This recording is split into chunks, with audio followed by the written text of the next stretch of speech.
Salut à tous, c'est Pangloa chez nous, bienvenue sur cette vidéo qui aujourd'hui va parler d'éducation auto-amour et de la place que vous prenez dans votre propre vie.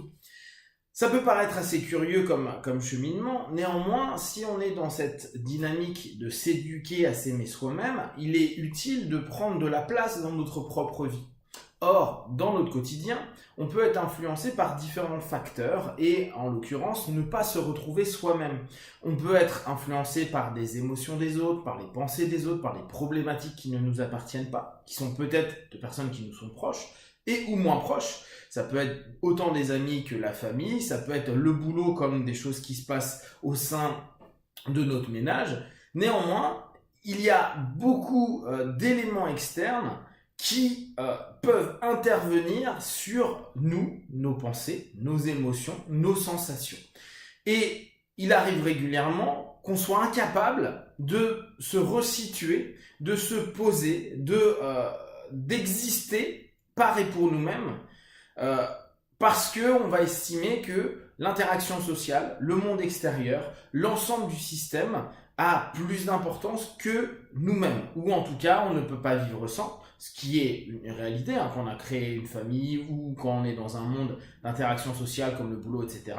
Le monde extérieur existe, il influence et il peut influencer qui nous sommes. Néanmoins, jusqu'à quel point on est prêt à ne pas exister réellement et être influencé par cet externe. D'autre part, la plupart du temps, il est possible que nous mettions des masques. Ce que Jung appelait donc des masques, la persona. On peut très régulièrement ne pas être nous-mêmes, ne pas prendre notre place avec nos opinions, nos émotions, nos sensations, nos pensées, nos réflexions, parce que on peut se dire c'est pas intéressant, je vais embêter les gens, je suis pas du tout d'accord et ça va créer du conflit. Après chacun a ses motivations et donc va modifier à sa manière ses pensées, ses réactions, et à force d'avoir tellement mis ses costumes, on a souvent l'impression d'être dissocié, de plus être réellement nous-mêmes. On peut même s'être vendu à un bonheur, à un bien-être. Ah, j'adore mon style de vie, j'adore comment je suis, j'adore ma famille, mes potes, mon travail, etc. Et avoir cette notion de manque de quelque chose, d'incomplétude. C'est intéressant parce que on observe que de plus en plus, il y a des personnes qui arrêtent tout et qui se disent non, je suis passé à côté de ma vie. Et souvent, on passe à côté de sa vie parce que on n'a pas la sensation d'être soi-même. On est peut-être un super chef d'entreprise, ou on est peut-être un super vendeur, ou on est peut-être un super parent, un super amant, un super ce que vous voulez. Et c'est pas la place que l'on voulait prendre. Ou en tout cas, c'est pas la place dans laquelle on se sent être dans notre zone, où on se sent être soi, où on se sent être compris, où on se sent se comprendre, sans forcément aller chercher sur l'extérieur une validation. À partir de ce moment-là, il est quand même hyper important pour nous de nous dire, attends, quand est-ce que moi, je vais me retrouver et me donner cet espace? Je vais me donner cette attention, cette écoute, ces éléments de se retrouver complètement. Notre espace dans notre vie. Si aujourd'hui, vous n'étiez pas obligé d'être et de faire ce que vous faites aujourd'hui, qu'est-ce que vous feriez pour être en contact avec vous? Qu'est-ce que vous vivriez à l'intérieur de vous comme étant réellement vous? La plupart du temps, on a oublié notre identité pour fusionner avec des pancartes, des idées des autres. Nos parents ont pu nous donner des fonctions, ont pu nous donner des orientations, des idées. Tu es comme ça, tu ressembles à ça, tu as les mêmes comportements qu'eux. Nos amis font la même chose. Les entreprises disent bah voilà, tu es RH, tu es secrétaire, tu es commercial, tu es ouvrier. Et on va prendre ces pancartes et on prend plus du tout notre place à nous. On prend des cases qui nous ont été proposées. Je pense sincèrement qu'on est tous faits pour être casés, même si on déteste l'idée de case.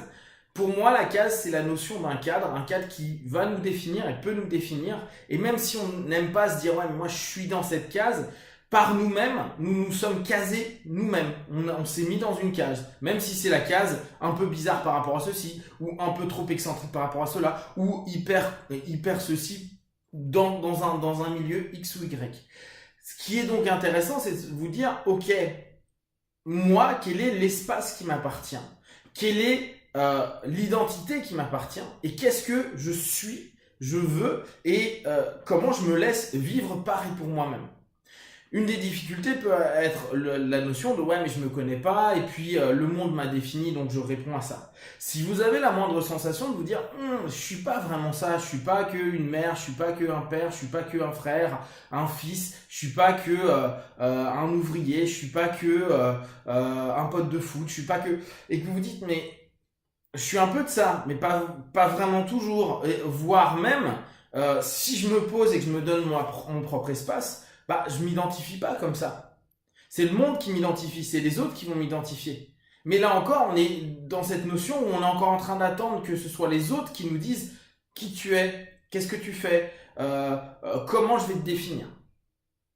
En vous laissant de l'espace pour vous-même, de la place pour exprimer vos pensées. Alors, au départ, ça peut paraître surprenant. Combien de fois vous avez pu vous dire, je dis quelque chose, mais en fait, c'est pas vraiment ce que je pense. Mais de toute façon, c'est pas grave, c'est globalement mon idée où j'adhère plus ou moins à ça. Et ce plus ou moins, il est intéressant parce que ça peut nous ramener à notre origine, à nos cheminements. Et moi, je pense quoi réellement de ça? Comment j'ai envie de vivre ça? Aujourd'hui, je le vis de cette façon-là. Jusqu'à présent, je peux avoir l'impression d'être heureux, mais si je me pose ne serait-ce que la question, peut-être que je le suis pas réellement. Ou au contraire, je suis pas heureux et qu'est-ce qui fait que avec moi-même, pour moi-même, je me donne pas de la joie, de l'espace d'expression, de justesse, d'amour, bien sûr, pour soi. Donc, petit à petit, moi, ce que je vous invite à faire, c'est commencer à vous dire, chaque jour, pendant 5 minutes, peut-être 10 minutes, peut-être un quart d'heure, en fonction de vos cadres, en fonction de vos possibilités. Laissez de l'espace à qui vous êtes vraiment, c'est-à-dire limiter les filtres, on en avait déjà parlé sur une autre vidéo, laissez-vous être un peu qui vous êtes, ou laissez même les choses pas forcément toujours acceptables pour l'extérieur émerger et écouter. Si vous n'avez pas forcément envie de l'échanger ou de le partager avec autrui, c'est pas un problème. Néanmoins, commencez à voir, mais si je n'avais pas toutes ces conventions, si je n'avais pas tous ces codes, si je n'avais pas toutes ces obligations sociales, éducatives et autres, comment je me réaliserais? Outre le fait que peut-être au départ, et c'est pour ça que c'est intéressant de le faire sur un certain temps, on puisse partir un peu en cacahuète et se dire ah bah s'il n'y avait pas ceci, cela, je ferais ça. Mais ça c'est très illusoire. C'est un petit peu comme le gars qui dit j'ai plein d'argent donc je vais faire le tour du monde.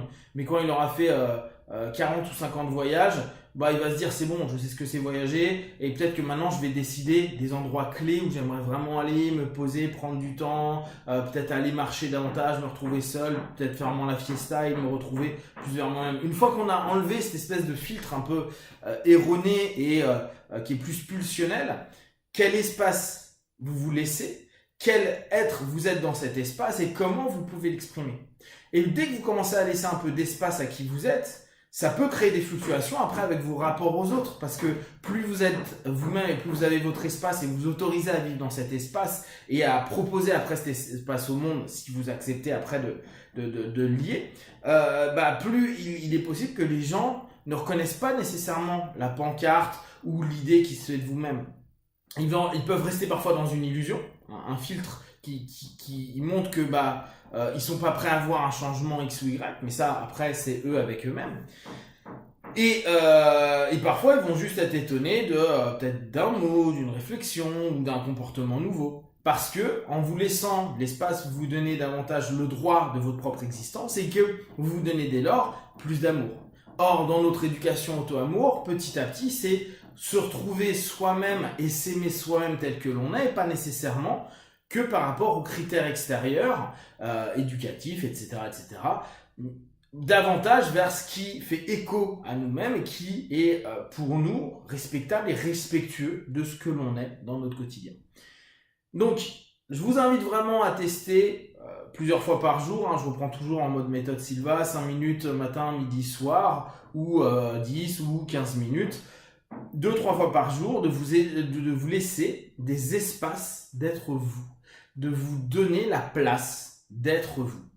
Et si au départ vous n'arrivez pas à le faire en interaction, faites-le seul, faites-le dans votre tête, faites-le en disant voilà, je vais m'écouter moi comme je suis vraiment et pas par rapport à des codes.